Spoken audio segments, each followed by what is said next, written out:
চাঁদে হবে এক নতুন শহর। চাঁদে গড়ে তোলা যেতে পারে একটি স্ববর্ধনশীল শহর এবং সেটিও 10 বছরের কম সময়ে সম্ভব। এমনই পরিকল্পনার কথাই জানিয়েছেন বিশ্বের সবচেয়ে ধনী ব্যক্তি ইলন মাস্ক। এক্স, টেসলা আর স্পেস এক্স এর প্রধান নির্বাহী তার এক পোস্টে লিখেছেন, মঙ্গল গ্রহে শহর নির্মাণের পরিকল্পনা থেকে সরে এসে চাঁদে শহর গড়ার দিকে মনোযোগ দিয়েছে স্পেস এক্স। কিন্তু প্রশ্ন হচ্ছে, মঙ্গল গ্রহে শহর নির্মাণের পরিকল্পনা থেকে কেন সরে এলেন ইলন মাস্ক? আর চাঁদের বুকে কি স্ববর্ধনশীল শহর বানানো সম্ভব, সেটিও 10 বছরের মধ্যে? কেন মঙ্গলের বদলে চাঁদের শহরের পরিকল্পনা, সেই ব্যাখ্যাও কিন্তু দিয়েছেন মাস্ক।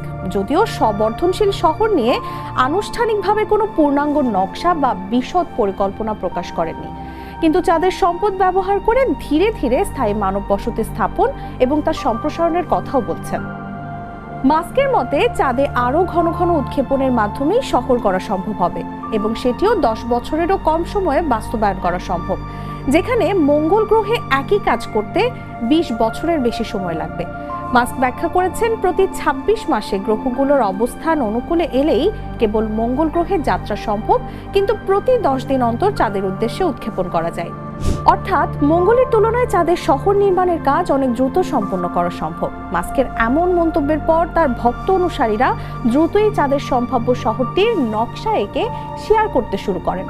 সেজন্য কেউ কেউ মাস্কের এআই বা কৃত্রিম বুদ্ধিমত্তা টুল গ্রকও ব্যবহার করেন।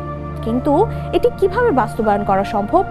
মহাকাশ বিশেষজ্ঞদের মতে স্পেস এক্স এর চাঁদে ঘাঁটি নির্মাণ পরিকল্পনা উচ্চাভিলাষী হলেও বৈজ্ঞানিক কল্পকাহিনী নয়। মূল ধারণা হলো চাঁদের মাটি ব্যবহার করে অক্সিজেন, পানি ও নির্মাণ সামগ্রী উৎপাদন করা, যা পৃথিবীর শিল্প প্রক্রিয়ার ইতোমধ্যে ব্যবহার করা হয়েছে। অর্থাৎ তাত্ত্বিকভাবে এটি করা সম্ভব। তবে এক্ষেত্রে বড় কয়েকটি চ্যালেঞ্জ রয়েছে। এর মধ্যে বড় চ্যালেঞ্জ হলো চাঁদের তীব্র তাপমাত্রা, সূক্ষ্ম ধূলিকণা, স্বল্প মাধ্যাকর্ষণ এবং সীমিত শক্তি সরবরাহের মতো কঠোর পরিবেশে নির্ভরযোগ্যভাবে এসব ব্যবস্থার কাজ করতে পারা। মহাকাশ বিশেষজ্ঞরা বলছেন, সরকারি মহাকাশ সংস্থাগুলো সাধারণত সতর্কভাবে এগোয়, কারণ তারা জন অর্থায়ন ও দীর্ঘ রাজনৈতিক চক্রের ওপর নির্ভরশীল, যার ফলে নতুন ধারণা দ্রুত পরীক্ষা করার সুযোগ সীমিত থাকে। বিশেষজ্ঞদের মতে স্পেস এক্স আলাদাভাবে পরিচালিত হয়। তাদের নতুন রকেট ব্যবস্থা পরিকল্পনা অনুযায়ী কাজ করলে তারা আরো ঘন ঘন এবং কম খরচে চাঁদের সরঞ্জাম পাঠাতে পারবে, যা অগ্রগতিকে ত্বরান্বিত করবে। বিশেষজ্ঞদের মতে দ্রুত পুনঃসরবরাহ ও জরুরি ভিত্তিতে সাড়া দেওয়ার সক্ষমতার সুযোগ থাকায় প্রাথমিক মানব বসতির ক্ষেত্রে চাঁদে অভিযান মঙ্গলের তুলনায় বেশি সুবিধাজনক।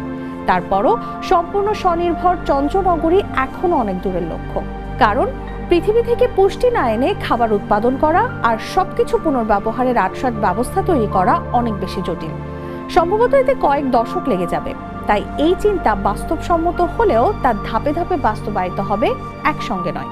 তবে আগামী 10 বছরের মধ্যে চাঁদের ছোট ঘাঁটি করে নিজস্ব অক্সিজেনের কিছু উপাদান এবং সম্ভবত পানি আহরণ শুরু করতে পারা বাস্তবসম্মত, এবং এটি বড় অগ্রগতি হবে বলে মনে করেন বিশেষজ্ঞরা। তারা বলছেন, টেকসই চন্দ্র আবাসন নির্মাণ থেকে অর্জিত অভিজ্ঞতা ভবিষ্যতে মঙ্গলে ঘাঁটি স্থাপনের সময় প্রয়োগ করা যেতে পারে। অর্থাৎ একবার চাঁদে ঘাঁটি প্রতিষ্ঠিত হলে মঙ্গলে পৌঁছানো অনেক সহজ হয়ে যাবে। গ্লিটারের টুইন লেমন ও অ্যান্টিব্যাকটেরিয়াল ফর্মুলা বাসনকে চকচকে জীবাণুমুক্ত করে আমাদের দেয় গ্লিটার গ্যারান্টি।